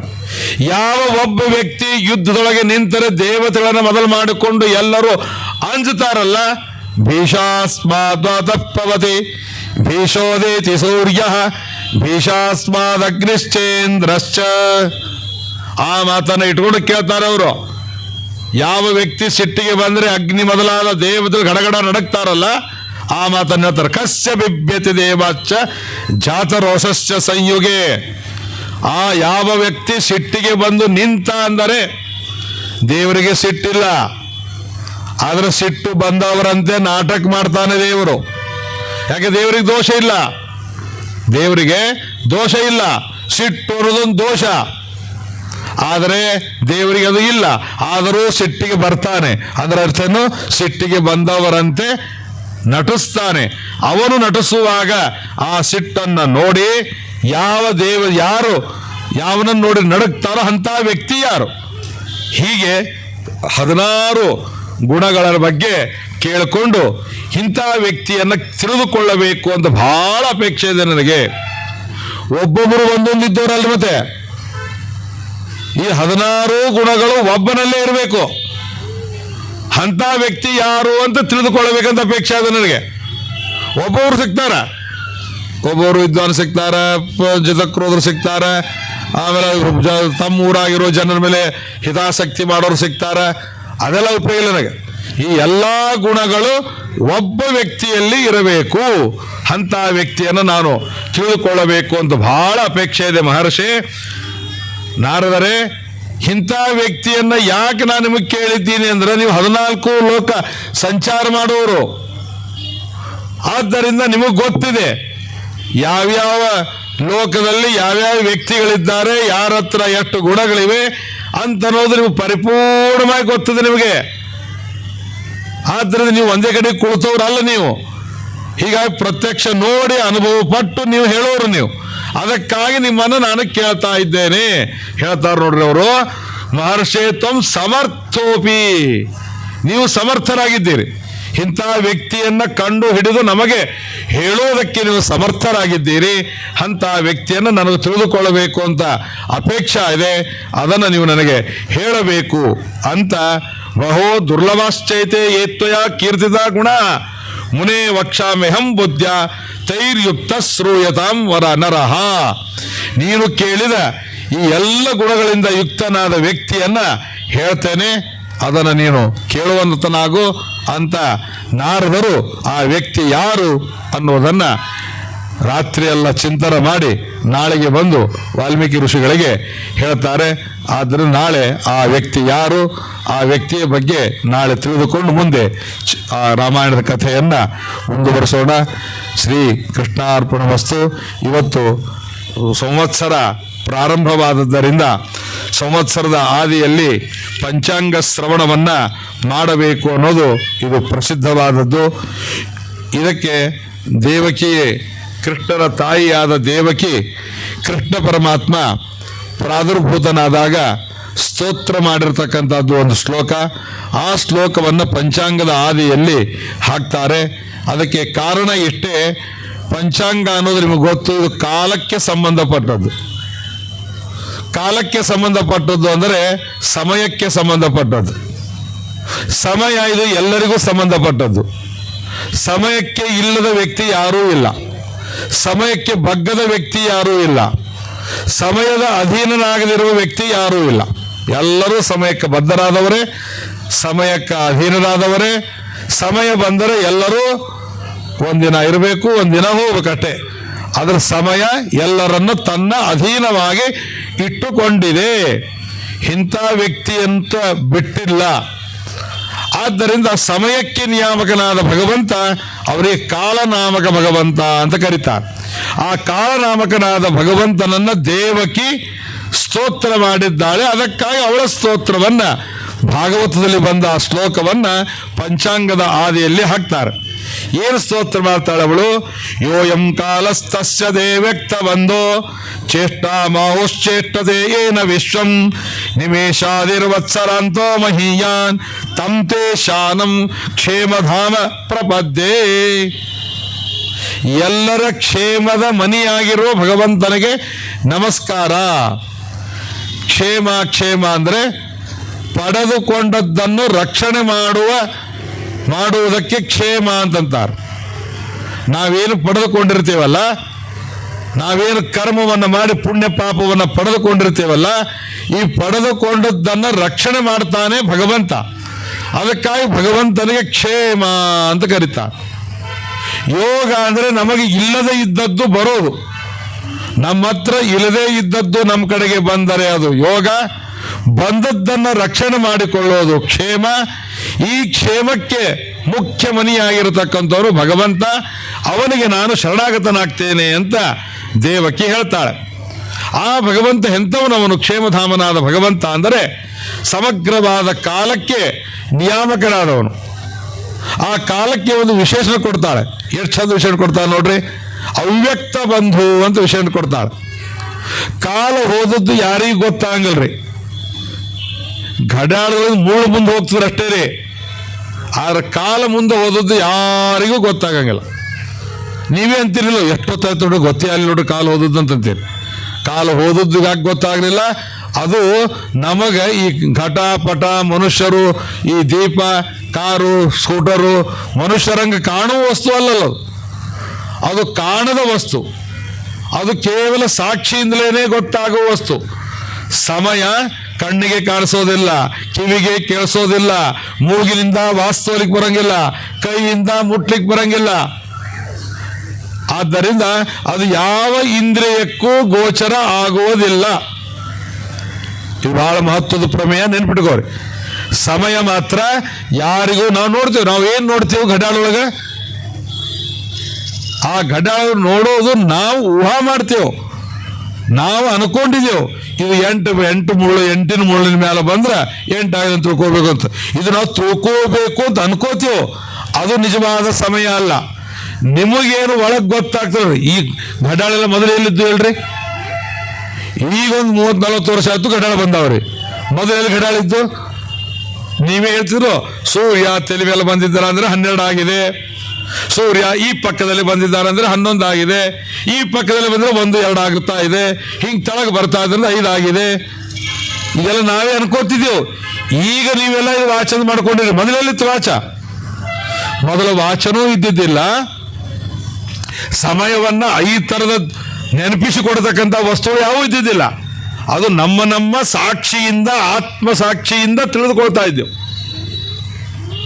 ಇನ್ನು ಕೆಲವರಂತೂ ಗಣಿತಶಾಸ್ತ್ರಜ್ಞರು, ಈ ಜ್ಯೋತಿಷ ಶಾಸ್ತ್ರಜ್ಞರು ಆ ಸಮಯವನ್ನು ತಿಳಿದುಕೊಳ್ಳುವುದಕ್ಕಾಗಿ ಗಡಿಗೆಗಳಿಗೆ ಸಣ್ಣ ತೂತು ಹಾಕ್ತಿದ್ರಂತೆ, ಅದರಲ್ಲಿ ನೀರು ತುಂಬಿಡ್ತಿದ್ರು.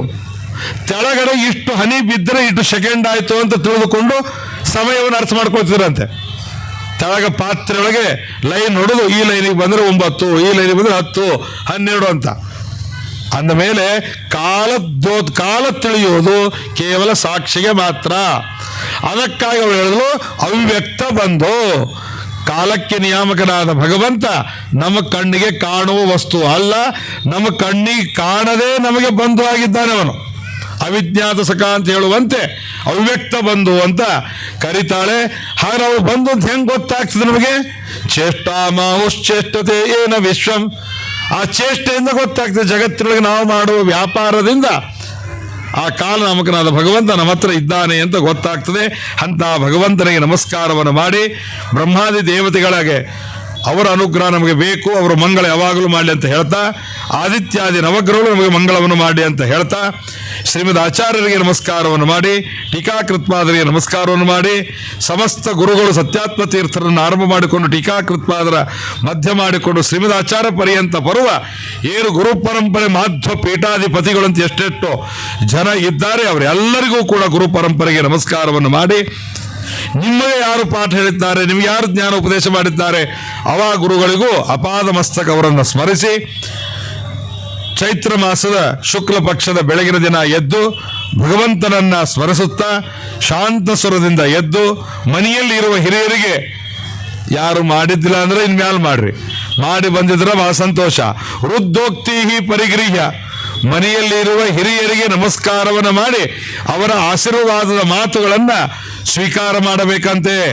ಆಯುಷ್ಯವಂತನಾಗು, ಆರೋಗ್ಯವಂತನಾಗು, ಶ್ರೀಮಂತನಾಗು, ವಿದ್ಯಾವಂತನಾಗು, ಅನೇಕ ಮಕ್ಕಳನ್ನು ಪಡಿ ಅಂತವ್ರನ್ನ ಹಿರಿಯರು ಆಶೀರ್ವಾದ ಮಾಡ್ತಾರಲ್ಲ, ಈ ಆಶೀರ್ವಾದವನ್ನ ನಿತ್ಯ ಪಡಿಬೇಕು. ಬರೀ ಚೈತ್ರ ಮಾಸ ಉಗಾದಿ ಹಬ್ಬದ ದಿನ ಮೊದಲನೇ ದಿವಸ ಅಷ್ಟೇ ಅಲ್ಲ. ಆದ್ದರಿಂದ ನಿತ್ಯ ಮಾಡಬೇಕಾದ ಕೆಲಸ. ಆದರೂ ಅವತ್ತ ಹಬ್ಬದ ದಿನ ವಿಶೇಷವಾಗಿ ಮಾಡಬೇಕು ಅಂತಿರೋದನ್ನ ಹೇಳ್ತಾರೆ. ಆಮೇಲೆ ಬೆಳಗ್ಗೆ ಎದ್ದು ಎಲ್ಲರ ಆಶೀರ್ವಾದವನ್ನು ತೆಗೆದುಕೊಂಡು ತುಪ್ಪಿನಲ್ಲಿ ನಿಮ್ಮ ಮುಖವನ್ನು ನೋಡ್ಕೊಳ್ಬೇಕಂತೆ. ಅದಾದ ಮೇಲೆ ದರ್ಪಣದ ಮುಂದೆ ನಿಂತು ನೋಡ್ಕೋಬೇಕಂತೆ.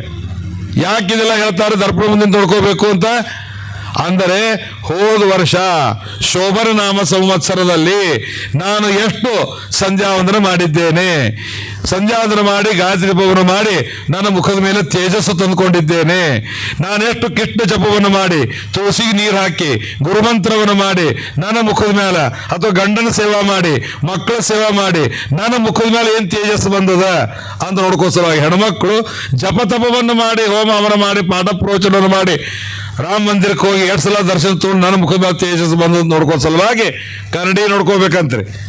ಆದ್ರೆ ಚೇಂಜ್ ಆಗ್ಬೇಕಲ್ಲ ಮತ್ತೆ. ಹೋದ ವರ್ಷದಂಗೆ ಮತ್ತೆ ಈ ವರ್ಷನೂ ಆದರೆ ಚೇಂಜ್ ಬರಲಿಲ್ಲ ನಮ್ಮಲ್ಲಿ. ಕಾಲ ಚೇಂಜ್ ಆಯ್ತು, ವರ್ಷ ಮುಂದೆ ಹೋಯ್ತು ಅಷ್ಟೇ. ನಮ್ಮೊಳಗೆ ಚೇಂಜಸ್ ಆಗ್ಬೇಕಲ್ಲ, ನಮ್ಮೊಳಗೆ ಚೇಂಜಸ್ ಆಗೋದಿಲ್ಲೋ ಅಂತ ನೋಡೋ ಸಲುವಾಗಿ ದಿನನಿತ್ಯ ನೋಡ್ಕೊತಿರ್ತೀವ್ರಿ. ಅವತ್ತೇನು ನೋಡೋದು ಅಂತೇಳಿ ಅವತ್ತೇ ನೋಡ್ಬಿಡ್ತೀವ್ರಿ ನಾವು. ಹಂಗಾಗಬಾರ್ದು. ಕರೆಕ್ಟ್ ಪಕ್ಷಕ್ಕೆ ದಿನನಿತ್ಯ ನೋಡ್ಕೊಳ್ಳೋದವರು ಅವತ್ತು ನೋಡಿಕೊಂಡು ಆ ವಿಶೇಷವಾದ ನಮ್ಮ ಮುಖದ ಮೇಲೆ ಲಕ್ಷಣಗಳನ್ನು ತಿಳಿದುಕೊಂಡು, ಹಾಗಾದ್ರೆ ನಾನು ಮುಂದಿನ ವರ್ಷ, ಈ ಮುಂದೆ ಬರುವ ಸಂವತ್ಸರ, ಈ ಕ್ರೋಧಿನಾಮ ಸಂವತ್ಸರ, ಬೇಕಾದಾಗಲಿ ಹೆಸರು ಕ್ರೋಧಿ ಇದ್ದರೂ ನಾ ಕ್ರೋಧವನ್ನು ಗೆಲ್ತೇನೆ ಈ ಸಲ ಅಂತನೂ ಸಂಕಲ್ಪ ಮಾಡೋ ಸಲಾಗಾದರೂ ನಮ್ಮ ಮುಖ ನೋಡಿಕೊಳ್ಳಬೇಕಂತೆ. ಆಮೇಲೆ ಸ್ನಾನಾದಿಗಳನ್ನು ಮಾಡಿ ಹೊಸ ಬಟ್ಟೆಗಳನ್ನು ಉಟ್ಕೊಂಡು, ಆಮೇಲೆ ಗೆಳೆಯಂದರ ಜೊತೆಗೆ ಕೂಡಿಕೊಂಡು, ಮನೆಯೊಳಗಿರುವ ಬಂಧು ಬಾಂಧವರ ಜೊತೆಗೆ ಕೂಡಿಕೊಂಡು ದೇವರ ಪೂಜಾದಿಗಳನ್ನು ಮಾಡಿ, ನಿಮ್ಮ ಮನೆಯ ಜ್ಯೋತಿಷ್ಯರನ್ನು ಕರೆದುಕೊಂಡು ಅವರು ಏನು ನಿಮಗೆ ಜ್ಯೋತಿಷ್ಯವನ್ನು ಹೇಳ್ತಾರೋ ಅದನ್ನು ಕೇಳಿ ವರ್ಷ ಫಲವನ್ನು ತಿಳಿದುಕೊಂಡು, ಆಮೇಲೆ ಆ ಜ್ಯೋತಿಷ್ಯರ ಜೊತೆಗೆ ಬಂಧುಗಳದರ ಜೊತೆಗೆ ಊಟವನ್ನು ಮಾಡಬೇಕು ಅಂತ ಹೇಳ್ತಾರೆ. ಹೀಗೆ ಆ ವರ್ಷದ ಫಲವನ್ನು ಕೇಳ್ಕೋಬೇಕು ಅಂತ ತಿಳಿಸ್ತಾರೆ. ಬ್ರಹ್ಮದೇವರೇ ನಮ್ಮ ಎಲ್ಲ ಆಯುಷ್ಯಕ್ಕೆ ನಿಯಾಮಕರಾಗಿರ್ತಕ್ಕಂಥವ್ರು. ಅವರಿಗೂ ಕೂಡ 100 ವರ್ಷ, ಅವರ 50 ವರ್ಷಗಳ ಕಾಲ ಕಳೆದಿದೆ. 51ನೇ ವರ್ಷದ ಮೊದಲೇ ದಿನದ ಮೊದಲೇ ಮಾಸ ಮೊದಲೇ ದಿನ ಮೊದಲೇ ದಿವಸದೊಳಗೂ ಈಗ ಅವರಿಗೆ 11, 12 ಅವರಿಗೆ ಆಗ್ತಾ ಇದೆ. ಅವರ ಮೊದಲೇ ದಿನಕ್ಕೆ ಶ್ವೇತವರಾಹ ಕಲ್ಪ ಅಂತ ಅದಕ್ಕೆ ಹೆಸರು. ಈ ಮೊದಲೇ ದಿನದ ಮಧ್ಯಾಹ್ನದ ಒಳಗೆ ಇರುವ ಈ ಸಮಯಕ್ಕೆ ಅವರಿಗೆ 6 ಮನುಗಳು ಈಗಾಗಲೇ ಕಳೆದು ಹೋಗಿದ್ದಾರೆ. 7ನೇ ಮನ್ವಂತರ ನಡೆದಿದೆ. ಕಲಿಯುಗ ಸ್ವಲ್ಪ ಕಳೆದು ಹೋಗಿದೆ. ಒಟ್ಟಾರೆ ಕಲಿಯುಗ 4,32,000 ವರ್ಷ, ಅದರೊಳಗೆ 5,125 ವರ್ಷ ಈಗ ಕಳೆದಿದೆ. ಇನ್ನೂ 4,26,775 ವರ್ಷ ಕಳಿಬೇಕಾಗಿದ್ರಿ. ಅಂದ್ರೆ ಇದ್ರ ಅರ್ಥ ಏನು? ಇನ್ನೂ ಏನು ಕಲಿಯುಗ ಬಂದೇ ಇಲ್ಲ. ಸುಮ್ಮನೆ ನಾವು ಕಲಿಯುಗ ಅಂತ ಹಾಕಿ ಮಾಡೋ ಧರ್ಮಕ್ಕ ಏನ್ರಿ ಕಲಿಯುಗ ರೀ, ಏನು ಮಾಡೋಕ್ರಿ, ಏನು ಆಗ್ತಾ ಇಲ್ಲ ಅಂತಂತೆ. ಇದು ಯಾವಾಗ ಅನ್ಬೇಕ್ರಿ? ನಾವು ಕಲಿಯುಗದ ಕೊನೆಗೆ ಅನ್ಬೇಕ್ರಿ. ಕಲಿಯುಗದ ಆದಿಯೊಳಗೆ ಅಲ್ಲಿದ್ದೀವಿ ನಾವು. ಅಂದ್ರೆ ನಾವು ಬೇಜವಾಬ್ದಾರಿ ಪುರುಷರು ಅಂತ ನಮ್ಮನ್ನು ತೋರಿಸ್ಕೊಡ್ತಾ ಇದ್ದೇವೆ. ನಾವು ಜವಾಬ್ದಾರಿಯುತರಲ್ಲ, ನಾವು ಇನ್ನೊಬ್ಬರ ಮೇಲೆ ಹಾಕಿ ಹಾರೋರು ಅಂತ ಅರ್ಥ. ಹಾಗಾಗೋದು ಬೇಡ. ಆದ್ದರಿಂದ 6 ಇನ್ನು ಮುಂದೆ ಬರತಕ್ಕ 6 ಮನ್ವಂತರಗಳು ಈಗ 6 ಯುಗ ಪುರುಷರು ಕಳೆದಿದ್ದಾರೆ.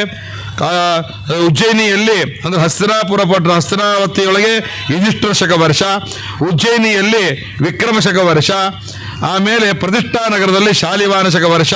ಇದು ನಡೆದದ್ದು ಈಗ. ಇನ್ನು ಮುಂದೆ ಬರತಕ್ಕಂಥ ಶಕ ವರ್ಷಗಳು ವೈತರಣಿ ತೀರದಲ್ಲಿ ವಿಜಯಾಭಿನಂದನ ಶಕ ವರ್ಷ ಅಂತ ಬರ್ತದೆ. ಕಾವೇರಿ ತೀರದಲ್ಲಿ ನಾಗಾರ್ಜುನ ಶಕ ವರ್ಷ ಬರ್ತದೆ.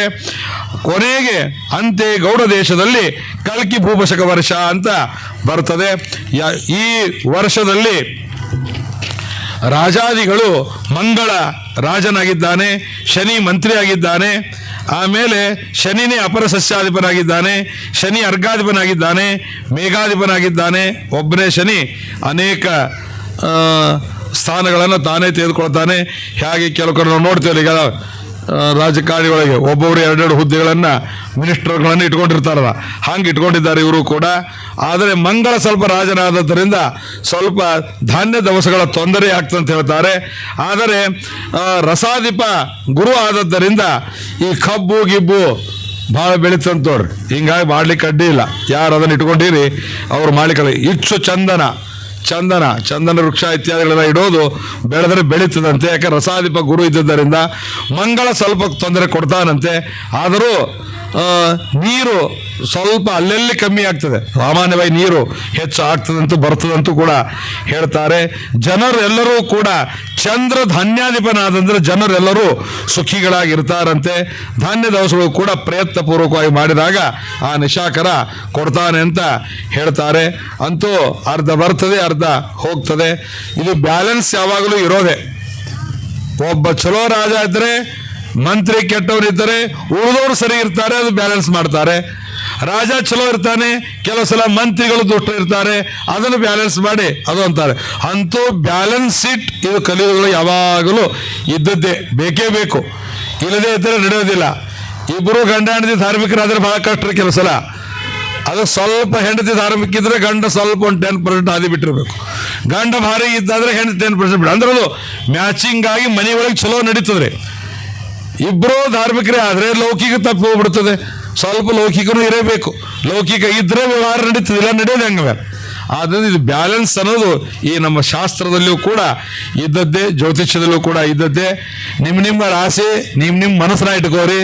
ವರ್ಷದೊಳಗೆ ನಿಮಗೆ ಬರತಕ್ಕಂಥ ಆಯವ್ಯಯಗಳನ್ನು ಸೂಕ್ಷ್ಮವಾಗಿ ಹೇಳಿದ್ದಾರೆ. ಅದನ್ನು ಸಾಮಾನ್ಯವಾಗಿ ಪಂಚಾಂಗ ಕೇಳಿದಾಗ ಆಚಾರ ನಮ್ದು 14 ಆಯ ಅಂತ ಹೇಳಿದ್ರಿ, ನಮ್ಗೇನ್ರಿ 14 ಇದ್ದದ್ದು ಹೋಯ್ತು ಅಂತ ಮುಂದಿನ ವರ್ಷ ಹೇಳ್ಬೇಡ್ರಿ. ಯಾಕಂದ್ರೆ ಪಂಚಾಂಗ ಯಾವಾಗಲೂ 50 ಭವತಿ 50 ನಭವತಿ, ಪಂಚಭವತಿ ಪಂಚ ನಭವತಿ ಅಂತ ಇದು ಯಾವಾಗಲೂ ಜ್ಯೋತಿಷ್ಯ. ಆದ್ದರಿಂದ ನಿಮ್ಮ ರಾಶಿ ನೆನಪಿಟ್ಕೋರಿ. ಮೇಷ ರಾಶಿಯವರಿಗೆ 2 ಆಯ ಈ ವರ್ಷದಲ್ಲಿ. ಅವರಿಗೆ ಹಿಂದಿನ ವರ್ಷದ ಏನು ಗಳಿಸಿಟ್ಟಿರ್ತೀರಿ ಅದಕ್ಕೊಂದು 12% ಜಾಸ್ತಿ ಆಗಿ 14 ವ್ಯಯ ಆಗ್ತದಂತೆ. 2 ಬರ್ತದೆ, 14 ಹೋಗ್ತದಂತೆ. ವೃಷಭ ರಾಶಿಯವರಿಗೆ 11 ಬರ್ತದೆ, 5 ಕಳೀತದೆ. ಮೀನ ರಾಶಿಯವರಿಗೆ ಮಿಥುನ ರಾಶಿಯವರಿಗೆ 2 ಬರ್ತದೆ, 5 ಹೋಗ್ತದೆ. ಕರ್ಕ ರಾಶಿಯವರಿಗೆ 11 ಆಯ 14 ವ್ಯಯ. ಸಿಂಹ ರಾಶಿಯವರಿಗೆ 14 ಆಯ 11 ವ್ಯಯ. ಆಮೇಲೆ ಕನ್ಯಾ ರಾಶಿಯವರಿಗೆ 2 ಆಯ 5 ವ್ಯಯ. ತುಲಾ ರಾಶಿಯವರಿಗೆ 11 ಆಯ 5 ವ್ಯಯ. ವೃಶ್ಚಿಕ ರಾಶಿಯವರಿಗೆ 2 ಆಯ 14 ವ್ಯಯ. ಧನು ರಾಶಿಯವರಿಗೆ 14 ಆಯ 2 ವ್ಯಯ. ಮೀನ ರಾಶಿಯವರಿಗೆ 8 ಆಯ 5 ವ್ಯಯ. ಕುಂಭ ರಾಶಿಯವರಿಗೆ 8 ಆಯ 5 ವ್ಯಯ. ಆಮೇಲೆ ಮಕರ ರಾಶಿಯವರಿಗೆ 8 ಆಯ 5 ವ್ಯಯ. ಮೀನ ರಾಶಿಯವರಿಗೆ 14 ಆಯ 2 ವ್ಯಯ. ಹೀಗೆ 12 ರಾಶಿಯವರಿಗೆ ಅವರವರ ಆಯವ್ಯಯ ಫಲಗಳನ್ನು ಈ ವರ್ಷದ್ದು ಹೇಳ್ತಾರೆ. ಈ ವರ್ಷ ಕ್ರೋಧಿನಾಮ ಸಂವತ್ಸರ, ಚೈತ್ರ ಮಾಸ, ಶುಕ್ಲ ಪಕ್ಷ, ಉತ್ತರಾಯಣ, ವಸಂತ ಋತು. ಆಮೇಲೆ ಮಾಸ ನಿಯಾಮಕ ಪದ್ಮಿ ವಿಷ್ಣು, ಪ್ರತಿಪದ ಇವತ್ತು, ಭೌಮ ಮಾಸರ, ರೇವತಿ ನಕ್ಷತ್ರ, ವೈದ್ರತಿ ಯೋಗ, ಕಿಂಸ್ತುಗ್ನ ಕರ್ಣ. ಇವತ್ತಿನ ಸೂರ್ಯೋದಯ 6:16ಕ್ಕೆ, ಸೂರ್ಯಾಸ್ತ 6:42ಕ್ಕೆ. ನಾಳಿನ ದಿನ ದ್ವಿತೀಯ ಚೈತ್ರ ಮಾಸ, ಶುಕ್ಲ ಪಕ್ಷ, ಉತ್ತರಾಯಣ, ಕ್ರೋಧಿನಾಮ ಸಂವತ್ಸರ, ವಸಂತ ಋತು, ದ್ವಿತೀಯ ತಿಥಿ, ಬುಧವಾಸರ, ಅಶ್ವಿನಿ ಹಾಗೂ ಭರಣಿ ನಕ್ಷತ್ರಗಳು, ವಿಷ್ಕಂಭ ಯೋಗ, ಬಾಲಕರಣ. ನಾಳೆ 6:15ಕ್ಕೆ ಸೂರ್ಯೋದಯ, 6:42ಕ್ಕೆ ಸೂರ್ಯಾಸ್ತ. ರಾಮನವರಾತ್ರ ಉತ್ಸವ ಇವತ್ತಿನಿಂದಲೇ ಪ್ರಾರಂಭವಾಗ್ತದೆ. ಇದಕ್ಕೆ ಇವತ್ತೇ ಧ್ವಜಾರೋಹಣಾದಿಗಳನ್ನು ಮಾಡ್ತಾರೆ. ಪಂಚಾಂಗ ಶ್ರವಣವನ್ನು ಮಾಡೋದು, ಪಂಚಾಂಗ ಪೂಜೆಯನ್ನು ಮಾಡೋದು, ಸಂವತ್ಸರದ ಆರಂಭ ಇವತ್ತು. ನಿಂಬು ಪುಷ್ಪ ಭಕ್ಷಣವನ್ನು ಮಾಡಬೇಕು. ಸಿಹಿ ಕಹಿಯನ್ನು ತಿನ್ನುವುದು ಇವತ್ತು ಅಂತ ಹೇಳ್ತಾರೆ. ಆದರೆ ನಾವು ವರ್ಷದುದ್ದಕ್ಕೂ ಬರುವ ಸುಖ ದುಃಖಗಳನ್ನು ಸಮಾನವಾಗಿ ನೋಡ್ತೇವೆ ಅಂತ ದ್ಯೋತಕವಾಗಿ ಹೇಳ್ತಾರೆ. ನಾಳೆ ವೇದವ್ಯಾಸ ತೀರ್ಥರ ಪುಣ್ಯತಿಥಿ ಪೆನುಗೊಂಡದಲ್ಲಿ, ಶ್ರೀ ಸತ್ಯಪ್ರಜ್ಞ ತೀರ್ಥರ ಪುಣ್ಯತಿಥಿ ಆತ್ಕೂರದಲ್ಲಿ. ಹೀಗೆ ನಾಳಿಂದು ಇವತ್ತಿಂದು ತಿಥಿ ನಕ್ಷತ್ರ ಯೋಗ ಕರಣಗಳ ಶ್ರವಣವನ್ನು ಮಾಡಿದ್ದೇವೆ. ಇದಕ್ಕೆ ಶಾಸ್ತ್ರಕಾರರು ಹೇಳ್ತಾರೆ, ತಿಥಿಶ್ಚ ಶ್ರೇಯಮಾಪ್ನೋತಿ ವಾರಾದ ಆಯುಷ್ಯವರ್ಧನಂ ನಕ್ಷತ್ರ ಧರತೆ ಪಾಪಂ ಯೋಗಾದ್ಯೋಗ ನಿವಾರಣಂ ಕರ್ಣಾತ್ಕಾರ ಸಿದ್ಧಿ ಸ್ಯಾತ್ ಪಂಚಾಂಗ ಫಲಮುತ್ತಮಂ. 5 ಅಂಗಗಳಿಂದ ಯುಕ್ತವಾದದ್ದು ಅದು ಪಂಚಾಂಗ. ಹೀಗಾಗಿ ತಿಥಿ ವಾರ ನಕ್ಷತ್ರ ಕರ್ಣ ಯೋಗಗಳನ್ನು ಯಾರು ನಿತ್ಯದೊಳಗೂ ಸ್ಮರಣೆ ಮಾಡ್ತಾರೆ ಅವರಿಗೆ ಆ ಐಶ್ವರ್ಯ ಬರ್ತದೆ. ತಿಥಿಶ್ಚ ಶ್ರೇಯಮಾಪ್ನೋತಿ, ಐಶ್ವರ್ಯ ಬರ್ತದೆ. ತಿಥಿಶ್ಚ ಶ್ರೇಯಮಾನೋತಿ ವಾರಾದ ಆಯುಷ್ಯವರ್ಧನಂ. ಸೋಮವಾರ ಮಂಗಳವಾರ ಬುಧವಾರ ಅಂತ ಉಚ್ಚಾರಣೆ ಮಾಡಿದರೆ, ಮಂಡೇ ಸಂಡೇ ಟ್ಯೂಸ್ಡೇ ಅಂತಂದ್ರೆ ಅಲ್ರಿ, ಮತ ಮಂಡೇ ಸಂಡೇ ಟ್ಯೂಸ್ಡೇ ಅಂತ ಉಚ್ಚಾರಣೆ ಮಾಡಿದ್ರೆ ಪಾಪ ಬರ್ತದೆ. ಆದರೆ ಸೋಮವಾರ ಮಂಗಳವಾರ ಬುಧವಾರ ಗುರುವಾರ ಶುಕ್ರವಾರ ಶನಿವಾರ ರವಿವಾರ ಅಂತ ನೀವು ನಿತ್ಯ ಉಚ್ಚಾರಣೆ ಮಾಡಿದರೆ ವಾರ ಆಯುಷ್ಯವರ್ಧನಂ, ಆಯುಷ್ಯ ಬೆಳೀತದಂತೆ. ತಿಥಿ ಅಂದರೆ ಐಶ್ವರ್ಯ ಬರ್ತದೆ, ವಾರ ಅಂದರೆ ಆಯುಷ್ಯ ಬರ್ತದೆ. ವಾರಾದ ಆಯುಷ್ಯವರ್ಧನ. ನಕ್ಷತ್ರ ಧರತೆ ಪಾಪಂ. ನಕ್ಷತ್ರಗಳನ್ನು ಅಶ್ವಿನಿ ಭರಣಿ ರೇವತ ಇತ್ಯಾದಿ 27 ನಕ್ಷತ್ರ ಇವೆಲ್ಲ. ಆ ನಕ್ಷತ್ರಗಳನ್ನು ನಾವು ನಿತ್ಯ ಅಂದರೆ ಆಗ ನಮಗೆ ಒಳ್ಳೆ ನಕ್ಷತ್ರ ಧರತೆ ಪಾಪಂ, ನಾವು ಮಾಡಿದ ಎಲ್ಲ ಪಾಪ ಹೋಗ್ತದಂತೆ. ಯೋಗ ನಿವಾರಣಂ, ಕುಯೋಗಗಳು ಅಂತಿರ್ತವೆ. ಕೃಷ್ಣದೇವರಾಯನ ಕಾಲಕ್ಕೆ ಅವನಿಗೆ ಕುಯೋಗ ಬಂದಿತ್ತು ಅಂತಾರೆ ನೋಡ್ರಿ. ಕುಯೋಗ ಬಂದಿದ್ದಕ್ಕಾಗಿ ವ್ಯಾಸರಾಯರು ಆ ಸಿಂಹಾಸನ ಕೊಡೋ ಪ್ರಸಂಗ ಬಂತು. ಈ ಸಂದರ್ಭ ನಿನ್ನ ಕುಯೋಗ ಇದೆ, ನೀನು ಸಿಂಹಾಸನ ಕೊಡ್ತಾರೆ ಸತ್ ಹೋಗ್ತಿ ಅಂತ ಜ್ಯೋತಿಷ್ಕಾರ ಹೇಳ್ಬಿಟ್ರು. ಆಗ ಆ ಕೃಷ್ಣದೇವರಾಯ ವ್ಯಾಸರಾಯರನ್ನು ಕರೆದು ಕೂಡಿಸಿ ಅವರಿಗೆ ಪಟ್ಟಾಭಿಷೇಕವನ್ನು ಮಾಡದ, ಅವರು ರಾಜ್ಯವನ್ನು ಆಳಿದ್ರು ಅಂತ ಕೇಳ್ತೇವೆ. ಇಂತಹ ಕುಯೋಗಗಳು ನಿತ್ಯ ನಾವು ಯೋಗವನ್ನು ಉಚ್ಚಾರಣೆ ಮಾಡೋದ್ರಿಂದ ನಮಗೆ ಬರುವ ಕುಯೋಗಗಳೆಲ್ಲ ಹೊರಟು ಹೋಗ್ತದಂತೆ. ಯೋಗಾದ್ ಯೋಗ ನಿವಾರಣಂ ಕರ್ಣಾತ್ ಕಾರ್ಯಸಿದ್ಧಿ ಸ್ಯಾತ್. ಕರ್ಣಗಳನ್ನು ಉಚ್ಚಾರಣೆ ಮಾಡೋದ್ರಿಂದ ನಾವೇನು ಕಾರ್ಯವನ್ನು ಅಂದ್ಕೊಂಡಿರ್ತೇವೆ ಆ ಕಾರ್ಯಗಳು ನಮಗೆ ಸಿದ್ಧವಾಗ್ತವಂತೆ. ಅಂತಹ ಪಂಚಾಂಗಗಳು 5 ಅಂಗಗಳಿಂದ ಯುಕ್ತವಾದದ್ದು ನಿತ್ಯದವರೆಗೂ ನಾವು ಸ್ಮರಣೆ ಮಾಡಿದರೆ ನಮಗೆ ಯಾವ ಥರದ ತೊಂದರೆಗಳು ಬರೋದಿಲ್ಲ. ಇವು ನಾವು ಮಾಡದೇ ಇದ್ದುದಕ್ಕಾಗಿ ಐಶ್ವರ್ಯ ಭ್ರಷ್ಟರಾಗಿದ್ದೇವೆ, ಆರೋಗ್ಯ ಕಮ್ಮಿ ಆಗಿದೆ, ನಾನಾ ವಿಧವಾದ ಕುಯೋಗಗಳು ಬರ್ತಾ ಇವೆ, ಅಪವೃತ್ತಿಗಳು ಬರ್ತಾ ಇವೆ. ಯಾಕೆ? ನಾವು ಯಾರು ಧರ್ಮದೊಳಗೆ ಆಚರಣೆ ಅಷ್ಟು ಆಸಕ್ತರಾಗ್ತಾ ಇಲ್ಲ. ತಿಥಿ ಗೊತ್ತಿಲ್ಲ, ನಕ್ಷತ್ರ ಡೇಟ್ ಗೊತ್ತಿರ್ತದೆ ಬರ್ತದೆ, ಆದ್ರೆ ತಿಥಿ ಗೊತ್ತಿರಂಗಿಲ್ಲ, ಮಾಸ ಗೊತ್ತಿರಂಗಿಲ್ಲ, ನಕ್ಷತ್ರ ಗೊತ್ತಿರಂಗಿಲ್ಲ, ಯಾವ ನಮ್ಮೂರೇ ಅದು ಗೊತ್ತಿರಂಗಿಲ್ಲ, ಯಾವ ನಮ್ಮೂ ಇಲ್ಲ ಅವು ಗೊತ್ತಿರ್ತದೆ ನಮಗೆ. ಆದ್ದರಿಂದ ಆ ಥರ ಮಾಡಬೇಡ್ರಿ. ಈ ಕ್ರೋಧಿನಾಮ ಸಂವತ್ಸರದಿಂದ ಇವತ್ತಿನಿಂದ ನಿತ್ಯ ಈ 5ಗಳನ್ನು ಉಚ್ಚಾರಣೆಯನ್ನು ಮಾಡೋದು ಹೆಣ್ಮಕ್ಳಾಯ್ತು, ಗಣಸರಾಯ್ತು, ಮಕ್ಕಳಾಯ್ತು, ಮುದುಕರಾಯ್ತು, ತದಕರಾಯ್ತು, ಪ್ರತಿಯೊಬ್ಬರಿಗೂ ಕೂಡ ತಿಳುವಳಿಕೆ ಬಂದವರು ಪ್ರತಿಯೊಬ್ಬರೂ ಕೂಡ ವಾರ, ತಿಥಿ, ಯೋಗ, ನಕ್ಷತ್ರ ಇವುಗಳನ್ನು ಉಚ್ಚಾರಣೆ ಮಾಡ್ರಿ. ಆಯುಷ್ಯ ಬರ್ತದೆ, ಆರೋಗ್ಯ ಬರ್ತದೆ, ಪಾಪ ನಿವಾರಣೆ ಆಗ್ತದೆ, ಕುಯೋಗಗಳು ಹೋಗ್ತದೆ. ಆದ್ದರಿಂದ ಅದೆಲ್ಲದ ಪ್ರಾಪ್ತಿ ಭಗವಂತ ನಮಗೆ ಭಗವಂತ ಕೊಟ್ಟು ಅನುಗ್ರಹವನ್ನು ಮಾಡಲಿ ಅಂತ ಹೇಳ್ತಾ ಪಂಚಾಂಗದ ಶ್ರವಣವನ್ನ ರಾಮದೇವರ ಸನ್ನಿಧಾನದಲ್ಲಿ ಮಾಡಿದ್ದೇವೆ.